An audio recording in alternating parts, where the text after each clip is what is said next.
जय मसीह की, praise the Lord. आज सुबह का जो डिवोशन है वो यशायाह नबी की किताब 5वें अध्याय से है। और 5वें अध्याय में, यशायाह नबी का किताब 5वें अध्याय में हम ये देखते हैं कि अब मैं अपने प्रिय के लिए और उसकी दाख की बारी के विषय में गीत गाऊंगा। एक अति उपजाऊ टीले पर मेरे प्रिय की एक दाख की बारी थी। उसने उसकी मिट्टी मिट्टी खोदी और उसके पत्थर बिनकर उसमें उत्तम जाति की एक दाखलता लगाई। उसके बीच में उसने एक गुम्मट बनाया और दाख रस के लिए एक कुंड भी खोदा।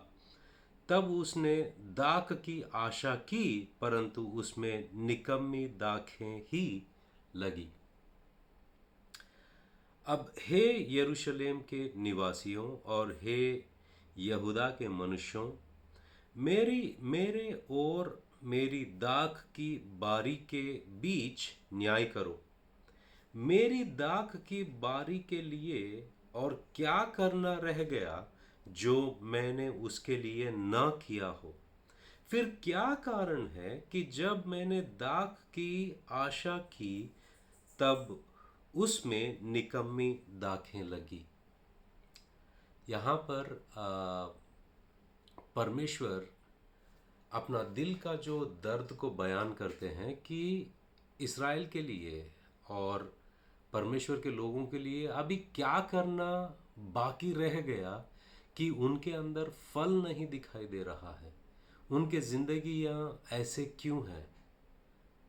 तो यहाँ पर जब हम लोग ये जो दाख की बारे में बात करते हैं और परमेश्वर अपेक्षा करते हैं, यहाँ पर हम देख सकते हैं कि जब परमेश्वर ने इसराइलियों को मिस्र से छुड़ाने के बाद में उनको बुलाया और उनको एक मेमने के लहू के ज़रिए उनको छुड़ाकर बाहर लेके जाने के बाद में उनको सीधा एक सीनाई पर्वत के पास लेके जाते हैं ताकि ताकि उनको उपदेश दे, उनका वचन सिखाए, उनको बताए कि किन किन बातों में उनको जो बातें करना है, जो बातें नहीं करना है, उनकी पूरी शिक्षा दी।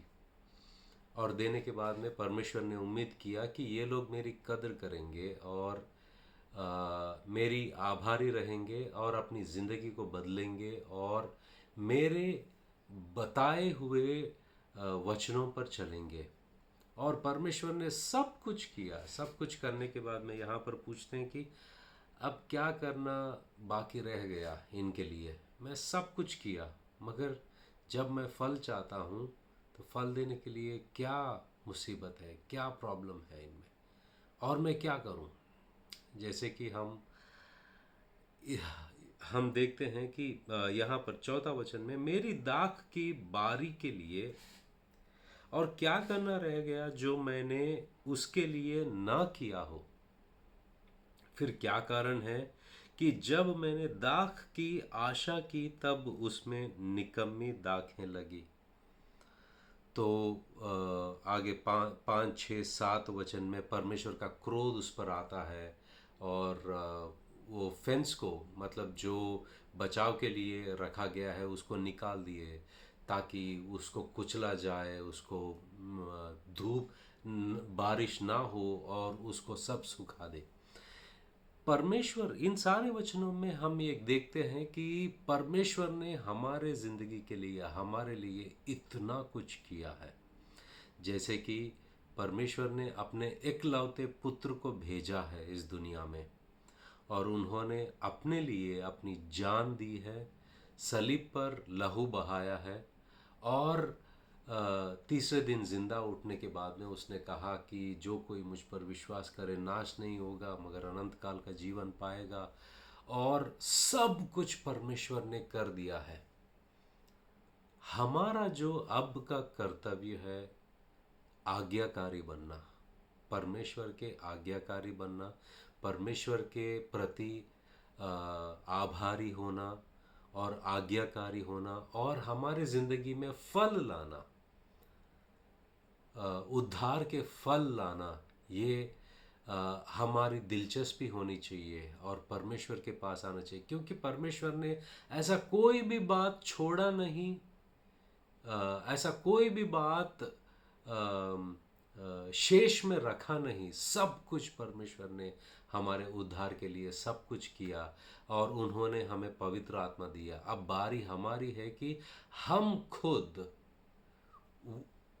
परमेश्वर को हमारी इच्छा बनाए, परमेश्वर का वचन को हमारा हमारा हमारा भूख मिटाने वाला स्वादिष्ट खाना बनाए और उसकी उपस्थिति को हमारा पानी बनाए, जिससे हम हमारा प्यास को बुझाते हैं। परमेश्वर को हम चाहे बेहद और उनके वचनों के अनुसार चले और हमारे ज़िंदगी में फल लाए, क्योंकि जैसा वचन कहता है कि मेरी दाख की बारी के लिए और क्या करना रह गया जो मैंने उसके लिए ना किया। परमेश्वर ने सब कुछ किया हमारे लिए।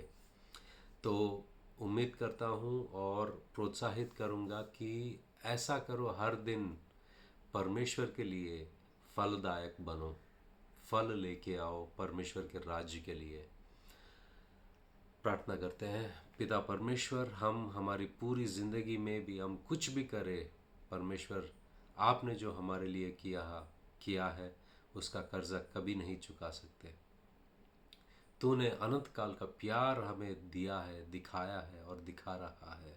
हमारे लिए आपने सब कुछ किया और जैसे क्रिसमस आ रहा है उस दिन का हम याद कर रहे हैं कि आप इस दुनिया में आए यीशु मसीह और हमारे लिए मरे, तीसरे दिन जिंदा उठे। आपने कोई कसर नहीं छोड़ा हमारे उद्धार के लिए।